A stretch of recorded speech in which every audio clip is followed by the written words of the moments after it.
ದೇವಸ್ಥಾನದ ಸ್ಟೈಲ್ನಲ್ಲಿ ಮಾಡುವಂತಹ ಕಡಲೆಬೇಳೆ ಮತ್ತು ಹೆಸರುಬೇಳೆ ಹಾಕಿ ಮಾಡುವಂಥ ಪಾಯಸ.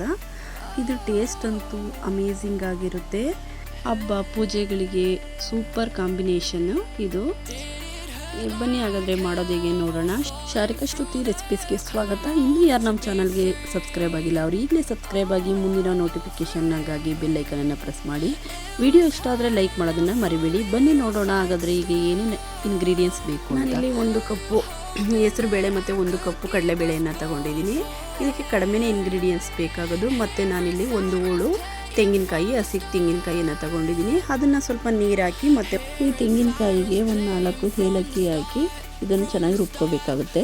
ಈಗ ನೆಕ್ಸ್ಟ್ ಒಂದು ಬಾಣಲೆಯನ್ನು ಇಟ್ಟು ನಾವು ಇದಕ್ಕೆ 1 ಬೌಲ್ ಕಡಲೆಬೇಳೆಯನ್ನು ಹಾಕಿ ಇದನ್ನು ಸ್ವಲ್ಪ ಬಿಡದ ಹಾಗೆ, ಕೈಯನ್ನು ಬಿಡದ ಹಾಗೆ ಸಣ್ಣ ಉರಿಯಲ್ಲಿ ಹುರ್ಕೋಬೇಕಾಗುತ್ತೆ. ಗೋಲ್ಡನ್ ಬ್ರೌನ್ ಬರೋ ತನಕ ಸ್ವಲ್ಪ ಬ್ರೌನ್ ಬರಬೇಕು. ಕಡಲೆಬೇಳೆದೆಲ್ಲ ಹಸಿ ವಾಸನೆ ಹೋಗಿ ಅಷ್ಟು ತನಕ ನಾವು ಹೀಗೆ ಹುರ್ಕೋಬೇಕಾಗುತ್ತೆ. ನೆಕ್ಸ್ಟು ನಾವು ಇದು ಸ್ವಲ್ಪ ಹುರಿದಾದ್ಮೇಲೆ ಇದಕ್ಕೆ ನಾವು ಹೆಸರು ಬೇಳೆಯನ್ನು ಸೇರಿಸಿ ಅದನ್ನು ಕೂಡ ಲೋ ಫ್ಲೇಮಲ್ಲಿಟ್ಟು, ಯಾವುದೇ ರೀತಿ ಹೈ ಫ್ಲೇಮ್ ಇಡಬಾರ್ದು, ಬೇಳೆಯನ್ನು ಸೀಯಿಸಬಾರ್ದು.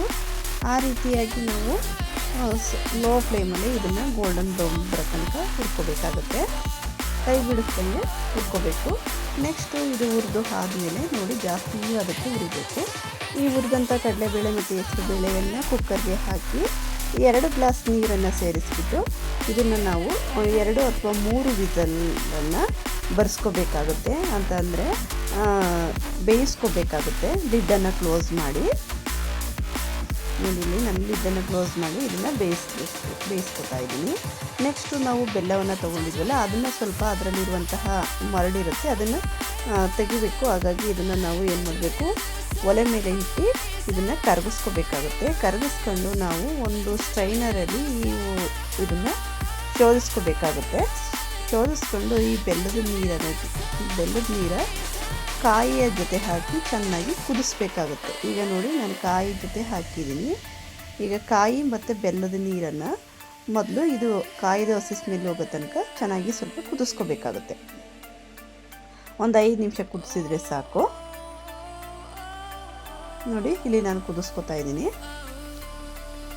ಹೀಗೆ ಒಂದು 5 ನಿಮಿಷ ಮೀಡಿಯಮ್ ಫ್ಲೇಮಲ್ಲಿ ಕುದಿಸ್ಕೋಬೇಕು. ನೆಕ್ಸ್ಟು ಕುಕ್ಕರಲ್ಲಿ ಬೆಂದಿರುವ ಬೇಳೆ ಯಾವುದಕ್ಕೆ ಹಿಂಗೆ ಇಸ್ಕಿದ್ರೆ ಬೇಳೆ ಬೆಂದಿರಬೇಕು.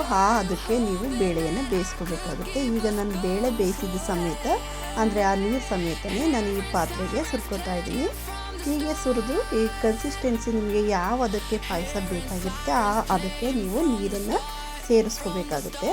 ಮತ್ತು ಈ ಟೈಮಲ್ಲಿ ಇನ್ನೂ ಸ್ವಲ್ಪ ನಿಮಗೆ ಸ್ವೀಟು ಕಡಿಮೆ ಅನಿಸಿದ್ರೆ ಬೇಕಾದರೆ ಇನ್ನೂ ಸ್ವಲ್ಪ ಸೇರಿಸ್ಕೋಬೋದು, ಅಥವಾ ಜಾಸ್ತಿ ಆಯ್ತಿದ್ರೆ ಸ್ವಲ್ಪ ನೀರನ್ನು ಸೇರಿಸಿ ಇದನ್ನು ನೀವು ಚೆನ್ನಾಗಿ ಬೇಯಿಸ್ಕೋಬೇಕಾಗುತ್ತೆ. ಮತ್ತು ಇಲ್ಲಿ ಇನ್ನೊಂದು ವಿಷಯವನ್ನು ನೆನಪಿಡಬೇಕಾಗುತ್ತೆ. ಇದನ್ನು ಜಾಸ್ತಿ ತೆಳುಗೆ ಮಾಡ್ಕೊಬಿಡಿ, ಅಂದರೆ ತೆಳುಗೂ ಮಾಡಬಾರ್ದು, ತುಂಬ ಗಟ್ಟಿನೂ ಮಾಡಬಾರ್ದು. ಇದೇನಂತಂದರೆ ಬೇಯ್ತಾ ಗಟ್ಟಿಯಾಗುತ್ತೆ. ಏಕೆಂದರೆ ಬೇಳೆಗಳು ಸ್ಮ್ಯಾಶ್ ಆಗ್ತಾ ಹೋಗ್ತಾವಲ್ಲ, ಹಾಗಾಗಿ ಬೇಯ್ತಾ ಗಟ್ಟಿಯಾಗುತ್ತೆ. ಈಗ ಚೆನ್ನಾಗಿ ಒಂದು 5 ನಿಮಿಷಗಳ ಕಾಲ ಈ ಪಾಯಸವನ್ನು ಬೇಯಿಸ್ಕೋಬೇಕು. ಸೇಮ್ ಟೆಂಪಲ್ ಸ್ಟೈಲಲ್ಲಿ ಎಷ್ಟು ಚೆನ್ನಾಗಿರುತ್ತೆ ಅಂತಂದರೆ ಅಷ್ಟು ಅಲ್ಟಿಮೇಟ್ ಆಗಿರೋಂಥ ಪಾಯಸ ರೆಡಿಯಾಗಿರುತ್ತೆ. ನಾನು ಈ ಕಡೆ ಸಪ್ರೇಟು ಡ್ರೈ ಫ್ರೂಟ್ಸನ್ನು ಹುರಿದಿಟ್ಟಿದ್ದೆ, ಅದು ಆಪ್ಷನಲ್ಲು, ಬೇಕಂದರೆ ಹಾಕೋಬೋದು, ಬೇಡ ಅಂದರೆ ಕೂಡ ನೀವು ಸ್ಕಿಪ್ ಮಾಡ್ಬೋದು. ಪಾಯಸ ಅಂತೂ ಅದ್ಭುತವಾಗಿ ಬರುತ್ತೆ. ವರಮಹಾಲಕ್ಷ್ಮಿ ಪೂಜೆಗೆ ಮತ್ತು ಯಾವುದೇ ದೇವ್ರನ್ನ ನೈವೇದ್ಯ ಮಾಡಲಿಕ್ಕೆ ಎಲ್ಲಕ್ಕೂ ಕೂಡ ಇದು ಬೆಸ್ಟ್ ಕಾಂಬಿನೇಷನ್ ಅಂತ ಹೇಳ್ಬೋದು. ಇದನ್ನು ನಿಮ್ಮ ಮನೆಯಲ್ಲಿ ಖಂಡಿತ ಟ್ರೈ ಮಾಡಿ ನೋಡಿ. ನಿಮಗೆ 100% ಒಳ್ಳೆ ಟೇಸ್ಟನ್ನು ಕೊಡುತ್ತೆ.